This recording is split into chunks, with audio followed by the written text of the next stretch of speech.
بسم الله الرحمن الرحيم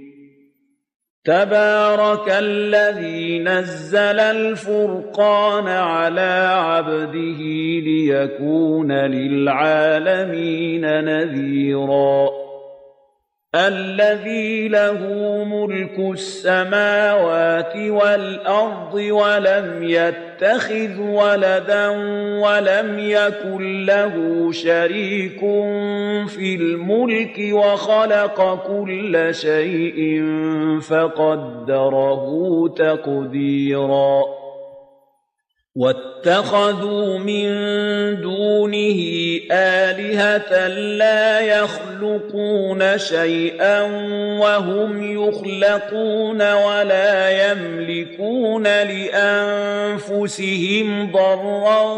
ولا نفعا ولا يملكون موتا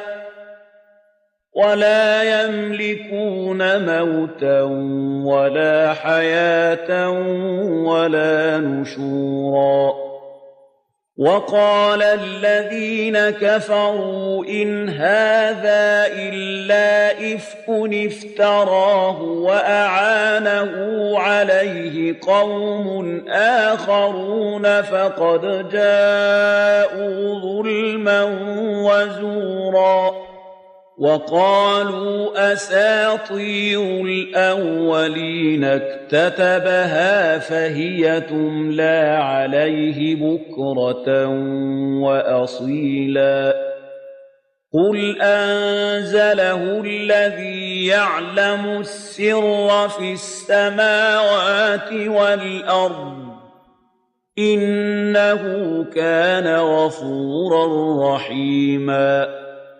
وقالوا ما لهذا الرسول يأكل الطعام ويمشي في الأسواق لولا أنزل إليه ملك فيكون معه نذيرا أو يلقى إليه كنز أو تكون له جنة يأكل منها وقال الظالمون إن تتبعون إلا رجلا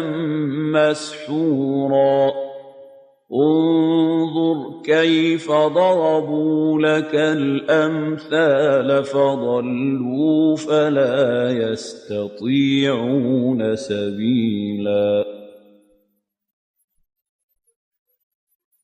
تبارك الذي إن شاء جعل لك خيرا من ذلك جنات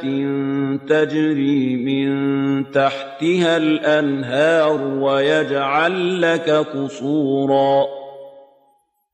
بل كذبوا بالساعة وأعتدنا لمن كذب بالساعة سعيرا إذا رأتهم من مكان بعيد سمعوا لها تغيظا وزفيرا وإذا ألقوا منها مكانا ضيقا مقرنين دعوا هنالك ثبورا لا تدعوا اليوم ثبورا واحدا وادعوا ثبورا كثيرا قل أذلك خير أم جنة الخلد التي وعد المتقون كانت لهم جزاء ومصيرا لهم فيها ما يشاءون خالدين كان على ربك وعدا مسئولا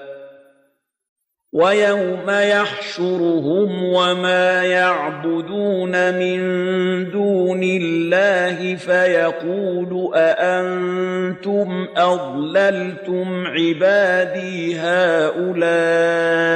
أم هم ضلوا السبيل قالوا سبحانك ما كان ينبغي لنا أن نتخذ من دونك من أولياء ولكن متعتهم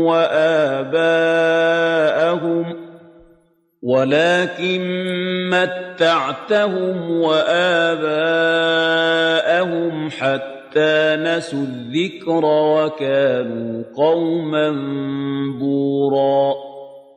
فقد كذبوكم بما تقولون فما تستطيعون صرفا ولا نصرا